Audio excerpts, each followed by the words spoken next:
요한복음 17장은 다음 주에 또 이 말씀을 함께 봉독하면서 이어서 말씀을 나누도록 하겠습니다.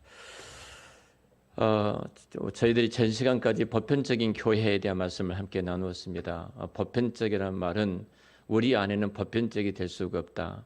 편견과 또 남녀노소의 분명한 차이가 있고 모든 편견 속에서 우리는 살아갈 수밖에 없는 죄인들이기 때문에 하나가 되는 것은 불가능하다. 하나가 되는 것은 어렵다. 과연 우리가 하나 되면 어떻게 이루어가는가? 그것은 성삼위 하나님의 사역이시다. 결국 하나님께서 이루신 그 사역, 하나님께서 친히 우리를 보존하시고 보호하시고 우리 지키시는 그 은혜로 인해서 우리가 하나가 될 수 있는 것이지 우리 안에는 결코 하나 되면 이룰 수가 없다. 하는 전제로 보편적인 교회에 대한 말씀을 함께 나누었습니다. 오늘 이어서 특별히 그렇다면 보편적인 교회 안에 하나된 교회 안에 성도가 가입해야 될 이유가 무엇인가? 이 부분에 대한 우린 고민을 이제 해야 할 것입니다. 우리가 코로나19 때문에 비대면 예배를 드리기 시작했습니다. 수만 명 모인 교회도 20명 외에는 함께 예배를 드릴 수가 없어서 이제 다 집에서 우리가 온라인을 통해서 예배를 드리게 됐죠. 대면 예배를 드리지 못하고 이 일로 인해서 2, 3년 정도 흐르다 보니까 결국은 우리도 마찬가지고 우리 안에도 그런 부분이 있습니다. 대단수의 많은 사람들이 꼭 교회 가서 예배를 드려야 되고 내가 그 교회에 가입해야 되느냐. 나 신앙 종교생활 할 수 있잖아. 주일날 어느 방송을 들어도 예배의 실황이 중계가 되어지고 내가 듣고 싶은 설교를 내가 원하는 목사님에게 여러 곳을 다 방문하면서 말씀을 들을 수 있는데 이렇게까지 내가 굳이 주일날 꼭 교회를 가야만 하느냐, 또 내가 그 교회에 꼭 가입해야만 하느냐, 자, 이런 것들이 우리 MZ세대들 가운데 굉장히 팽배되어 있습니다. 청년들이 거의 떠나버린 교회, 청년들이 사라지는 교회 모습을 볼 수 있고요. 또 하나는 젊은이들도 역시 마찬가지입니다. 이 젊은이들도 이런 사상이 졌다 보니까 굳이 내가 이제 교회 한 일원이 되어서 불필요하게 힘들게 신앙생활을 할 필요가 있느냐. 내가 그냥 혼자 나도 하나님을 믿는다. 종교생활한다. 자, 우리가 이렇게 할 수가 있겠죠. 지난주에 제가 한 분을 전도를 했는데 이분이 지난 주일날 그제 저희 이제 3월 마지막 주일에 교회로 오신다고 하는데 기다렸는데 안 오셨어요. 이분이 그런 말을 하시더라고요. 제가 어렸을 때 교회 다니고 그러다 교회를 안 다녔습니다. 그리고 제가 유튜브에 어느 곳에 들어가도 목사님들 설교를 들을 수가 있습니다. 내가 언제든지 유튜브만 들어가면 목사님의 설교를 들고 또 주일날 예배 실황에 내가 참석할 수가 있는데 굳이 내가 또 신앙생활 한다고 교회에 가입할 필요가 있습니까? 교회에 다닐 필요가 있습니까? 이런 말씀을 쭉 하셔서 교회됨에 대한 이야기를 제가 그분에게 말씀을 나누고 그분이 그러면 교회를 한번 와보겠습니다. 그러셨는데 안 오셨더라고요. 아직도 그분 마음속에는 교회 등록에서 한 몸의 지체가 된 것에 대한 부담을 갖고 계시지 않나. 더더욱이 이제 코로나 이후에 굉장히 이것들이 영적으로 팽배해 있기 때문에 심각한 위기에 직면해 있는 건 사실입니다. 자, 왜 우리가 교회에 가입해야 될 의무, 교인으로서 교회 등록해서 한 교회를 섬겨야 될, 한 몸을 이루어야 될 의무가 무엇인가 하는 부분입니다.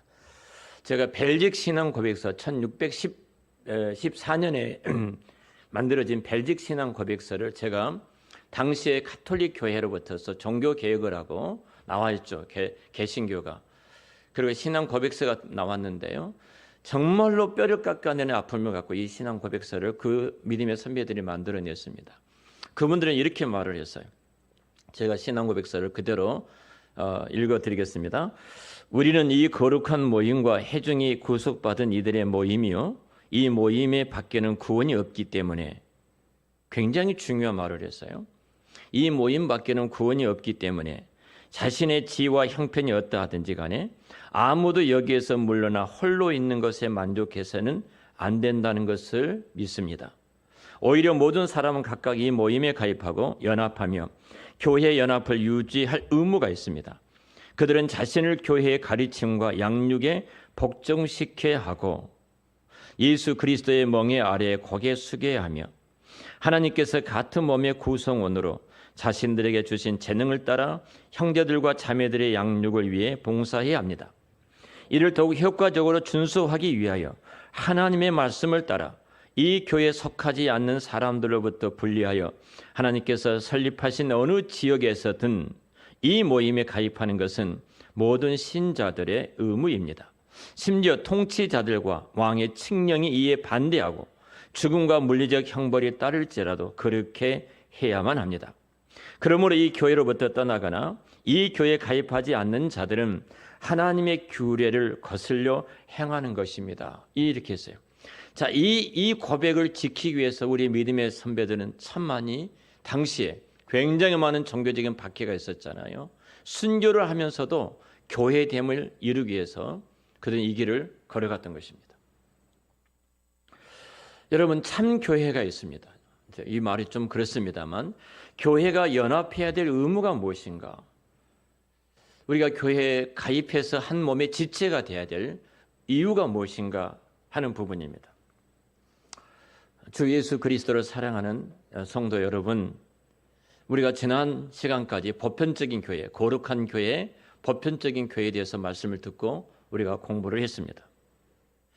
그리고 교회가 보편적이라는 사실을 우리가 이제 고백을 이렇게 하는 것이 바로 우리가 이 교회에 연합해야 될 중요한 의무가 있다는 사실을 전제로 제가 말씀을 드렸습니다. 왜 연합해야 하는가? 이 부분입니다. 그것은 하나님께서 우리의 구원을 교회를 통하여 이루어 가시기를 기뻐하시기 때문에 그렇습니다. 오늘 제가 처치 미션 우리 목사님들과 함께 그 수직적인 사고와 수평적인 사고 속에 일어난 교회됨 그리고 다음 세대를 잇는 이 일에 대한 강의를 함께 들고 말씀을 나누었습니다. 모든 젊은 목사님들이 큰 도전을 받았습니다. 집사람은 유일하게 집사람만 그 사모님까지 참석했는데요. 나오면서 그 강의했던 목사님께 목사님 제가 10년만 젊었다면 정말 우리 다음 세대를 어떻게 했을 것인가 너무 아쉽습니다. 그 이야기를 집사람이 하더라고요. 저희 교회가 이 일이 그 아름다운 일들이 우리 교회 안에서 이루어질 줄로 믿습니다. 우리는 은퇴할지라도 신실한 또 후임자가 와서 이 교회를 그렇게 섬겨 가실 줄로 믿습니다. 하이델베르그 신앙 고백 속에 교회는 신자의 어머니라고 말을 했습니다. 교회는 신자의 어머니. 신자가 어머니가 된다는 말은 굉장히 칼빈도 이야기를 했어요. 이 신자의 어머니라는 말은 교회 한편은 교회가 신자를 낳기 때문이고 또 다른 한편으로는 이 교회가 낳은 그 자녀들을 하나님 백성들 양육하기 때문에 교회는 신자들의 어머니다. 이렇게 고백서에 나옵니다. 교회를 통한 생명이 태어나는 겁니다.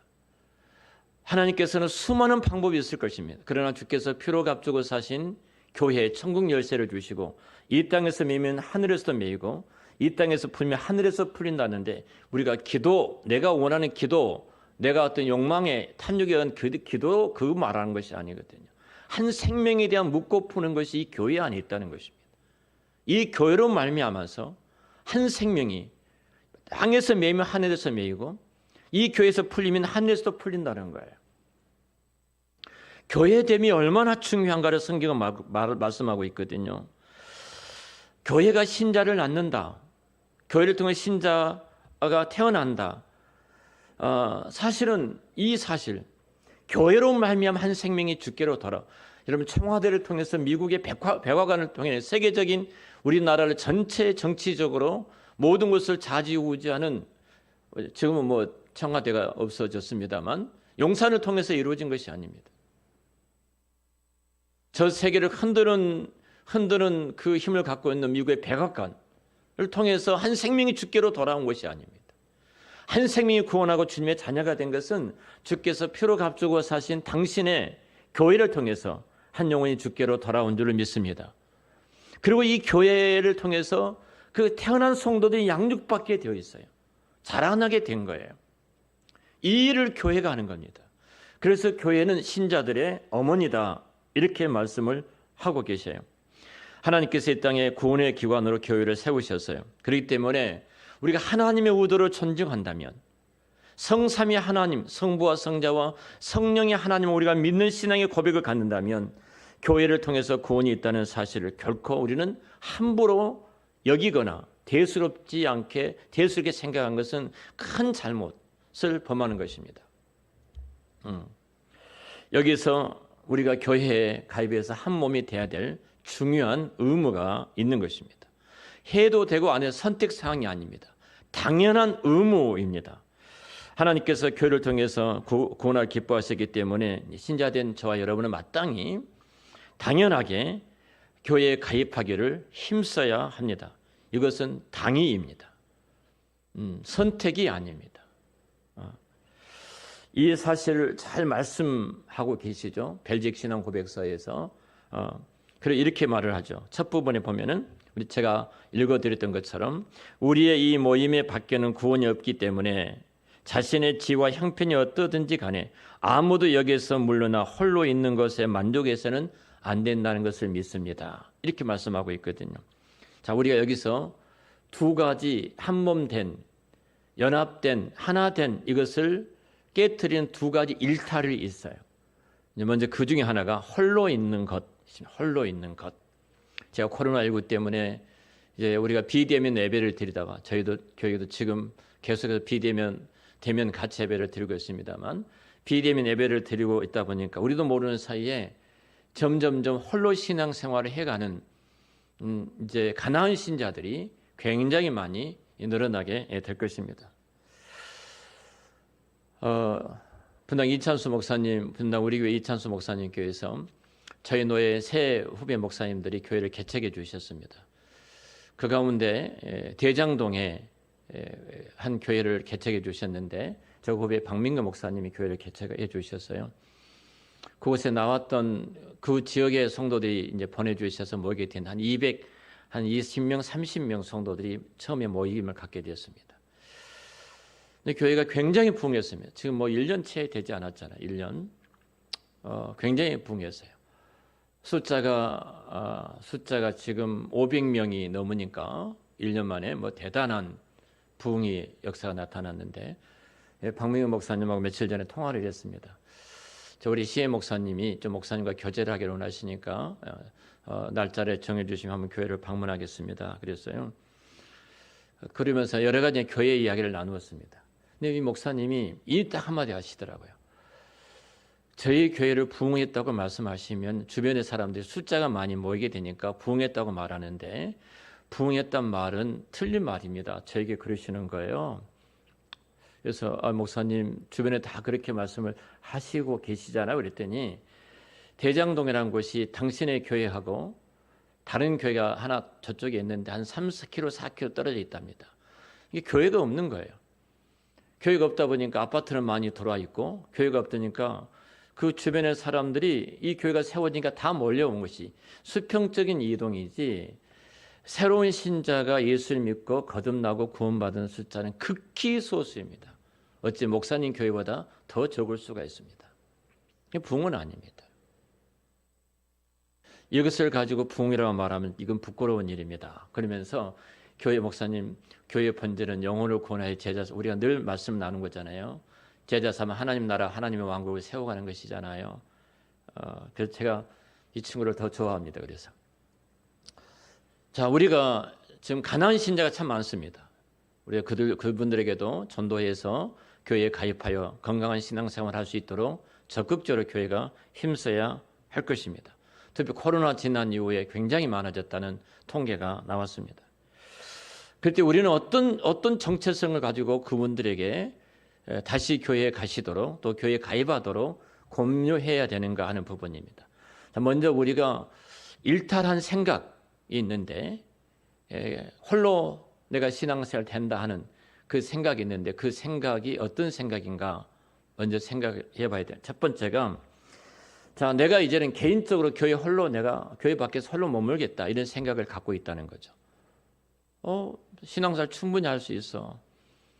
내가 뭐 우리 노예 설교를 잘하신 남포교회 박영선 목사님들 계시잖아요. 한국에 내놓으라는 설교가 아니십니까? 언제든 그분 설교도 들을 수 있어. 내가 듣고 싶은 목사님들의 설교를 어느 방송을 통해서 내가 충분히 들을 수 있어. 그래서 우리도 모르는 사이에 그런 생각들이 홀로 서는 신앙으로 가고 있다는 것이죠. 또 하나는 중요한 것이 있는데 참 교회가 아는 곳에 만족하고 있는 사람들이 있습니다. 이 말은 좀 굉장히 조심스럽습니다. 참 교회가 아닌 것. 이것은 신앙 고백서가 말하고 있는 거예요. 제 말이 아니라. 당시에 종교개혁 이후에 굉장히 심각한 문제들이 있었지 않습니까? 자, 이 두 가지 일탈을 우리가 먼저 점검하고 왜 어떻게 우리가 교회됨을 이룰 것인가 말씀을 드리도록 하겠습니다. 먼저 홀로 있는 것입니다. 자, 제가 우리 그 고백서를 읽어드렸는데요. 자신의 지위와 형편이 어떻든지 간에 아무도 여기에서 물러나 홀로 있는 것에 만족해서는 안 된다. 그렇게 말을 합니다. 정말로 지금 코로나19 이후에 굉장히 많아졌습니다. 전 세계적으로 많아졌습니다. 이것은 영적인 세계적인 굉장히 심각한 침체이기도 합니다. 자, 이 침체 속에서 하나님은 그러면 손을 놓고 계신가? 결국 그러지 않죠. 미국의 에즈버리 대학에 여러분 붕괴 유튜브를 통해서 붕괴 물결을 보셨을 것입니다. 한 분이 홍콩에서 목회하셨던 목사님 한 분께서 개혁주의 신학을 하셨던 아주 경건한 목사님께서 갑자기 성령께서 어떤 감동을 그분 마음속에 주셨어요. 당신의 신학과 신앙으로는 도무지 이것은 불가능하고 이것은 의심할 수밖에 없는 거예요. 근데 계속 그 마음 당신 마음에 붙들게 됩니다. 이분이 에즈버리 대학에 교환교수로 가게 됩니다. 이 목사님께서 가져가셔서 그곳에서 계속 성령이 그 마음을 푸시하고 계신 거예요. 그래서 본인이 혼자 기도하시고 그리고 기도하고 나서 일어서서 붕에 대한 피켓을 들고 서서 기도하기를 시작합니다. 학교 앞에서. 바보 같은 일 아니겠습니까? 누구한테 말하지도 않고 성령의 인도하심을 따라서 이 교수가 피켓 하나 들고 그곳에 서서 기도하신 거예요. 그런데 갑자기 한 사람 두 사람들이 이곳저곳에서 몰려들기 시작합니다. 누가 어떤 붕괴 운동을 한 것도 아닙니다. 누가 어떤 그 집단이 모여서 한 것도 아닙니다. 그러고 나서 채플실에서 모일 때마다 기도 모임이 시작이 되어지고 성령이 강하게 임재하기 시작하고 이곳의 집회에 참석하기 위해서 미국 전역에서 사람들이 모이기를 시작하고 전 세계적으로 사람들이 모이기 시작하는 놀라운 붕괴 물결이 일어나지 않습니까? 하나님 지금도 그렇게 일하고 계신 줄 믿습니다. 우리가 정말로 모임이 교회이거든요. 나 혼자 신앙생활 하는 것이 아니라는 거예요. 깨어있는 한 사람, 성령님 앞에 민감하게 반응하는 한 사람. 제가 존경하는 노예 목사님 한 분 계십니다. 이분 정말로 목회를 잘하신 분이신데 후배이십니다. 저에게 오늘 그러시더라고요. 목사님, 제가 목사님보다 제가 더 일찍 은퇴를 이제 해야 되겠습니다. 무슨 소리야 그랬더니 갑자기 성령님께서 목회를 굉장히 잘하고 계셔요. 정말로 모든 사람이 부러워할 정도로 목회를 신실하게 하신 분입니다. 성령님께서 강한 마음을 본인 마음속에 주셨어요. 지워지지를 않는 거예요, 마음속에. 그래서 이 말씀을 붙들고 기도하는 그 공동체에 들어가서 그 이야기를 했습니다. 했더니 그 공동체에서 딱 하는 말이, 그 기도하는 공동체 하는 말이 2025년도 9월에 목사님이 은퇴하시라는 말씀 같습니다. 그러는 거예요. 한참 남았어요. 한참. 근데 목사님이 그걸 하나님 말씀을 받으신 거예요. 그대로. 그럼 저는 목사님보다 더 빨리 은퇴하니까 그렇게 알고 계십시오. 그래서 제가 물었습니다. 목사님 그러시면 어떤 사역의 준비가 됐습니까? 그랬더니 아무것도 준비가 된 것이 없습니다. 전 그것까지라도 성령님께서 일하심을 기대하고 기다리고 있습니다. 그 말씀하시는데 얼굴이 얼마나 맑은지, 그 얼굴을 보니까 참 얼마나 행복해 하시는지. 목회가 지치고 힘드니까 은퇴하신 것이 아니에요. 교회가 굉장히 부흥하는 교회예요. 저 힘있게 사역하신 목사님이셔요. 그 다음 세대들을 진짜 잘 키워내는 200명의 아이들이 모여서 세상을 변화시키겠다고 기도하면서 준비하는 교회예요. 목사님 이런 사역을 놔두고 은퇴하신다고 하십니까? 그랬더니 이 사역은 또 다른 분이 바톤을 받아서 하나님께서 그 일을 이루실 것입니다. 아주 겸손하게 그렇게 말씀하시면서 나는 나이 정년까지 은퇴하려고 생각하니까 굉장히 죄송하더라고요. 자, 이게 중요한 것이 있습니다. 자, 이런 말들을 많이 합니다. 보통 우리가 통용되는 단어가 이런 단어가 우리 주변에 많이 있죠. 하나님은 좋지만 교회는 싫다. 그러죠. 요즘 교회가 너무나 많이 욕을 먹지 않습니까? 재미에서를 비롯해서 이단들을 통해서 한국 교회가 쑥대밭이 될 정도로 위기를 겪지 않습니까? 우리가 거회동 아파트에 들어가서 어린이 전도하니까 벌써 맘카페에 여러 가지 아이들을 데려가서 아이들을 가르치고 찬송을 가르치고 말씀을 가르치는 모르는 사람들이 와서 그 일을 하고 있는데 이거 위험하다. 얘들을 조심해라. 혹시 마천동에 있는 교회라고 하니까 마천동에 신천지가 있다고 하는데 신천지 교인지도 모른다. 막 이런 맘카페에 올라와서 우리 성도들에게 살고 있잖아요. 그리고 그걸 보여주신 거예요. 저한테. 주일날 목사님 이런 것들이 올라왔습니다. 당연한 겁니다. 어떻든 간에 우리는 영적인 치열한 싸움이 있지만 한 생명을 구원해서 예수의 제자로 만든 것은 교회의 본질적인 사명입니다. 자, 교회 안 나간 사람들이 말이 이거예요. 하나님은 참 좋다. 예수님이 좋다. 그런데 교회는 싫다고 말을 하죠. 왜? 교회가 너무나 교회됨을 잃어버렸기 때문에 교회가 세속화되어지고 인본주의화되기 때문에 교회가 갖고 있는 본질이 땅에 떨어져 밟히고 있기 때문에 사람들이 교회란 말만 해도 그런 이야기를 합니다. 예수는 좋지만 신자들은 싫다는 겁니다. 예수 믿는 사람 꼴을 보니까 그거 참 싫어. 이런 말을 하지 않습니까?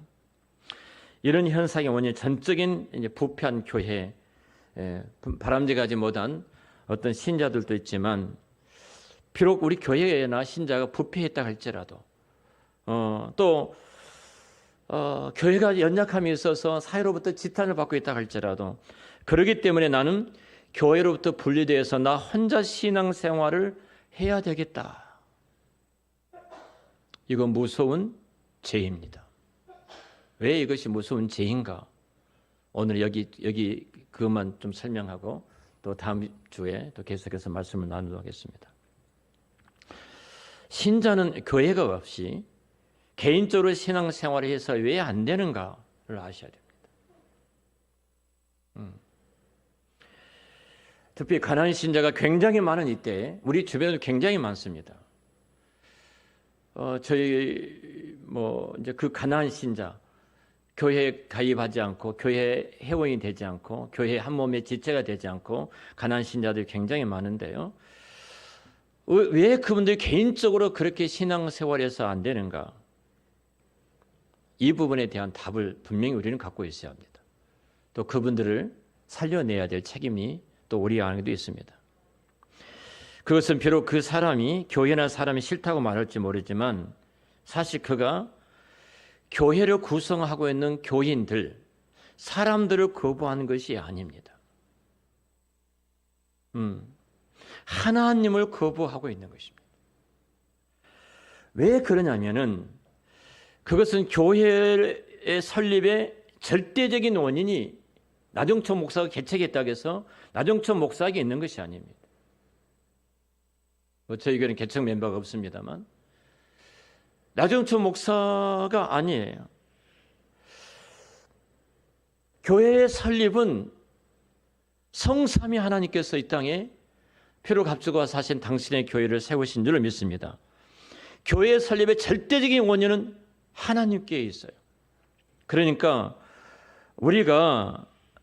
아까 우리가 조금 전에 신앙 고백서에 대해서 말씀을 드렸던 것처럼 이 모임 밖에는 구원이 없기 때문에 아무도 여기에서 물러나 홀로 있는 것에 만족해서는 안 된다. 제가 그 말씀을 여러분께 드렸잖아요. 이 문장을 잘 살펴보십시오. 물러나 홀로 있는 것이 허락되지 않는 이유는 전적으로 이 모임 밖에는 구원이 없기 때문이라는 문장이 그 앞에 있습니다. 이 모임밖에는 구원이 없기 때문에 뒤로 물러서 혼자 있어서는 안 된다는 겁니다.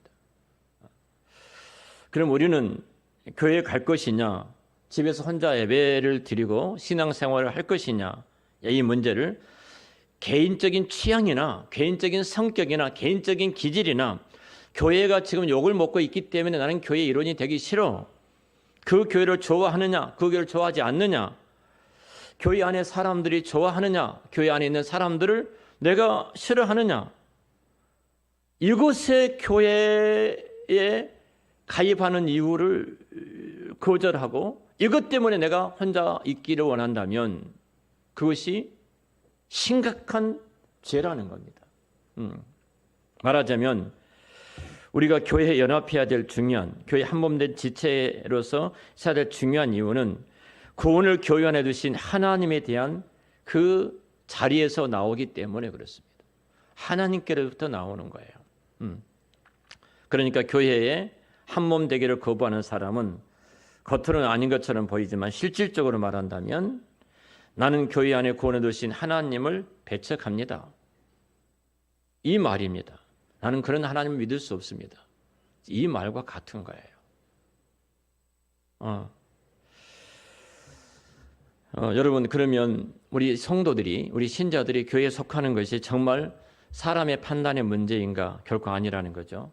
결코 사람의 판단의 문제가 아니라 교회에 속해야 한다는 당연은 하나님을 받아들이는 사람이나 누구나 그리해야 할 당연한 의무라는 사실입니다. 하나님께서 교회 밖에 구원을 두신 것에 대해서 우리가 왜 교회 안에 구원을 두시고 교회 밖에는 두지 않는 것에 대해서 우리가 알고 알을 수 문제가 아닙니다. 우리는 그 하나님의 그 구원 계획, 당신의 나라를 세워나가는, 당신의 나라를 세워나가는 구원 계획에 우리는 순종할 수밖에 없습니다. 이것이 교회로부터 물러나 홀로 있어서는 안 되는 이유입니다. 그리고 또 하나 간단하게 말씀을 드리고 다음 주에 드리죠. 결론적으로 이것입니다. 교회 연합하기를, 교회 한몸 되기를 거부하는 중요한 이유는 그 결론적으로 말하면 삼위 하나님과 혼자 산다는 것은 싸우는 행위가 되어집니다. 지난주에 저희들이 보편적인 교회에 대한 말씀을 제가 드렸습니다. 근데 그 내용에 여러분 기억나실 것입니다. 보편적인 교회를 성립케 하신 분이 누구예요? 하나님이십니다. 우리 안에 있는 것이 아닙니다. 하나님께서 저희들을 택하여 불러 모으셨습니다. 부르신 거예요. 그리고 우리를 보호하시고 우리를 보존하시고 우리를 지키셔서 한몸된 교회를 하나님께서 이루어 가시는 것입니다. 우리 안에는 그럴 수 있는 것이 전혀 없습니다. 하나님이 그 일을 이루셔요. 성삼위 하나님께서 이루셔요. 성령 하나님께서 우리를 한 성령을, 우리 고린도서 12장 말씀을 봤던 것처럼 한 성령을 마시게 하셨습니다. 그리고 성자 예수님께서는 백성 없는 왕이 되시지 않기 때문에 우리를 그리스도의 교회를 세우시고 그 교회의 왕으로, 이 교회의 왕으로 예수 그리스도가 계십니다. 성부 하나님께서는 이 모든 일에 대적하는 권세들과 싸우셔서 이 교회를 온전히 지켜가시는 성부 하나님의 사역이 이 교회 안에 있습니다. 그러니까 보편적으로 우리가 보편적 교회를 믿는다는 것은 성삼위 하나님을 믿는 믿음 위에서 이 교회가 세워진 것입니다. 어제 한 교회, 제가 지금 섬기고 있는 한 교회에 당회를 했습니다. 집사람은 이제 혼자 집에서 기도하고 있고 제가 그 교회 가서 당회를 집례를 했습니다. 집례하면서 제가 똑같이 우리 교회에서 나눴던 말씀 똑같이 함께 나누었습니다. 야곱의 당시의 야곱 교회를 보십시오. 야곱 교회는, 야곱의 가나안의 교회는 희망이 없는 교회였습니다. 그들은 이방인들과 통혼할 수밖에 없는 교회였고, 그리고 형제된 야곱을 그 형제들이 은 20냥을 받고 애굽의 노예로 팔아버렸던 교회였고, 형제를, 이건 무슨 교회입니까? 뿐만 아니라 야곱의 아들 유다는 창녀를 찾아가다가 길가에 있는 한 여인을 만나서 잠을 잤는데 그 여인이 당신의 며느리였습니다. 이것이 구약교회의 지금 야곱교회, 구약교회의 모습입니다. 이 안에는 어떤 희망도 없습니다. 그들 스스로가 거룩하게 지킬 희망도 없고 그들 스스로 이미 하나가 다 깨져버렸습니다. 그리고 12지파를 통해서 영원한 하나님 나라를 세워나가는데 그 지파 가운데 한 지파인 요셉을 죽이기 위해서 몸부림을 쳤고 애굽의 노예로 팔아버렸던 것이 야곱의 교회입니다. 무슨 희망이 있습니까? 그들 스스로는 거룩함도 없고 보편적인 것도 없고 희망이 없는 야곱 교회입니다. 그런데 하나님이 성삼위 하나님이 그 야곱 교회에 개입하십니다. 희망이 없는 그 야곱 교회를 요셉이라는 그리스도의 모형을 통해서 이 교회를 뽑아서 누구하고도 통한 그 거룩함을 지키기 위해서 고센이라는 지역으로 이주를 시키고 그들을 지키시고 그들을 보호하시고 그들의 필요를 채워주신 그리스도의 그 사랑, 하나님이 교회를 지키신 사랑이 있기 때문에 야곱 교회가 든든히 세워져 가고 열방에 그 교회됨을 나타내는 것입니다. 지금 여러분들이 섬기는 교회 없습니다. 희망이 없습니다. 한 사람 교회도 동일하게 희망이 없습니다. 우리 안에 죄악과 타락성이 있기 때문에 우리 안에는 전혀 그럴 의지도 그런 능력도 없는 사람들입니다. 그렇다면 우리는 무엇을 해야 될까요? 제가 설교하면서 그 말씀을 드렸어요. 우리는 철저하게 그리스도 왕되심 앞에 무릎을 꿇고 그 은혜 앞에 엎드린 것밖에 없습니다. 나를 증명하려고 하지도 말고 내 의견을 고집해서 이루려고 하지도 말고 주의 뜻이면 순종하겠습니다. 그 한 가지 마음속에 하나님의 은혜가 부어진 것입니다. 이 말씀을 드렸어요. 여러분, 교회가요 연합되지 않고 하나가 되지 않고 홀로 있다는 것은 어떤 의미냐면 삼위 하나님과 싸우겠다는 의미예요. 하나님과 싸우겠다는 겁니다. 나 혼자 신앙생활 하겠다는 것이 얼마나 무섭냐면요, 한 성령을 마시게 하신 성령님과 내가 싸우겠고, 그리고 무리를 그 세상에 택한 자기 백성을 불러 그렇게 그 무리를 교회를 세우셨잖아. 세상 부름받은 그 피로 값주고 사신 교회를 세우신 성자 그리스도하고 싸우려고 하는 것이고, 혼자 신앙생활 하려는 것은 이렇게 모으시는 그리고 지키고 보호하시는 성부 하나님과 싸우려고 하는 행위입니다. 그냥 내 기질과 내 편함 때문에 그런 것이 아니라 하나님을 대적하는 일입니다. 그래서 우리는 혼자 신앙생활해서는 안 되는 것입니다. 여러분, 이것이 대단히 큰 범죄고 대단히 안악함입니다. 그래서 우리는 지금 밖에 나가서 전도하다가 이런 분들을 만나면 그분들이 얼마나 지금 무서운 시험에 빠져 있는가를 아셔야 합니다. 그리고 다시 그 교회를 다시 회복하게 해야 되고, 그리고 다시 교회에 등록하게 해야 되고, 교회에 가입해서 그리스도의 몸을 이루어가도록 해야 합니다. 우리가 어떻게 감히 삼위 하나님을 코치할 수 있겠습니까? 죄 있는 우리들은 하나님, 성삼위 하나님, 우리 교회에 불러 모아주신 하나님의 사역 앞에 우리는 경배할 수밖에 없습니다. 홀로 있겠다는 생각이 얼마나 무서운가를 알고 교회됨을 이루는, 정말 이 어두운 시대에 참 교회됨을 이루는 저라 여러분들 되셔서 주님의 마음을 시원케 해드리는 그 은혜가 있으시기를 우리 주의 이름으로 축원합니다. 기도하겠습니다. 하나님, 감사합니다. 오늘도 왜 우리가 한 교회, 피로 값주고 사신 주님의 교회에 택한 주의 백성들을 불러 모아 교회로 세우시고 그 교회를 보호하시고 그 교회를 보존하시며 그 교회를 지켜가시는 우리 주님 앞에 한 몸을 이루어야 하는가를, 우리가 연합해야 하는가를 오늘 또 하나님의 말씀을 통해서 저희들이 생각해 봤습니다. 점점 일탈해가는 이 어두운 시대에 주의 성령 하나님께서 참 한 분 한 분의 심령과 그 마음을 일깨워 주셔서 참된 교회를 회복해가는 이 은혜를 베풀어 주시옵소서. 악한 영에 우리가 빠져서 한이라도 어두운 자리 있지 않게 하시고, 또 우리 주변에 많은 연약한 지체들이 있습니다. 성령님께서 저들의 마음을 감동하시고 설득하시고 은혜를 베풀어 주셔서 한이라도 나 혼자 신앙생활하겠다, 한 성령을 마시게 하셨던 그 성령과 싸우는 일이 없게 하시고 피로 값주고 사셔서 주의 교회를 세우신 주님과 대적하지 않게 하시고 오늘도 살아계셔서 당신의 교회를 지키시며 보존하시며 보호하시며 인도하시는 하나님과 싸우는 일이 없도록 우리 안아간 마음을 꺾어주시고 주의 말씀 앞에 순종하는 교회 되도록 인도하여 주시옵소서. 예수님의 이름으로 기도드렸습니다. 아멘.